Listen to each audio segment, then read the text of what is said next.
সকাল থেকেই শরীরটা ভালো লাগছে না এবং সকালে উঠে দেখলাম মা রান্না করছে, তো রান্না করে দিচ্ছে কষ্ট করে, সেটা দিয়ে কোনো অসুবিধা নেই। তো সকালে যেরকম রান্না করে দিয়েছে তরকারি সেটা নিয়ে এসেছি আমি, কিন্তু আমার খেতে একটুও ভালো লাগছে না।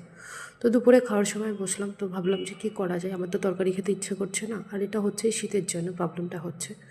তো আবার বাজারে গেলাম, বাজারে গিয়ে একটু টক দই কিনে নিয়ে আসলাম।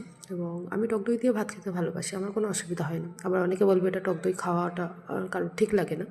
তোমরা কে কে খাও কমেন্টে জানিও। তো তারপরে টক দই দিয়ে ভাত খেলাম এবং যে তরকারিটা দিয়েছিল মা সেটা রয়ে গেছে। তো সেটা আবার পরে আমি দাদাকে দিয়ে দিলাম যে দাদা খেয়ে নে, কারণ আমার একটুও ভালো লাগছে না খেতে। আর এই যে প্রবলেমটা হচ্ছে এটা শীতের জন্য হচ্ছে ম্যাক্সিমাম, যেটা হচ্ছে অতিরিক্ত শীত পড়ছে এবং শরীরটা খুব একটা ভালো হচ্ছে না। এটা অনেকেরই হয়, শীতকালের সময় একটু খাওয়া দাওয়া উল্টোপাল্টা হয়, তো যে কারণের জন্য এই প্রবলেমটা হয়। তো বাড়িতে ওই জন্য আমি তরকারি দিয়েছি, আর আবার মাকে না বললে মা আবার কীভাবে, ওই জন্য আর কিছু বলিনি।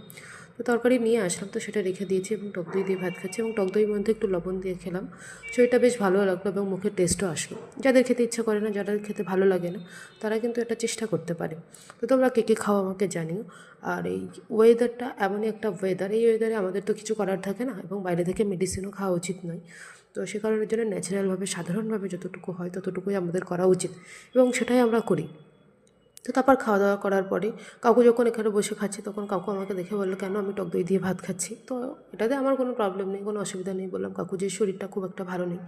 চলো দুপুরের খাওয়া শেষ করা যাক এবং দেখা হচ্ছে পরে একটা ভিডিওতে। ততক্ষণে বাই, এবং ভালো লাগলে একটা লাইক করে দিও এবং একটা শেয়ার করে দিলে এবং একটা কমেন্ট করে দিও।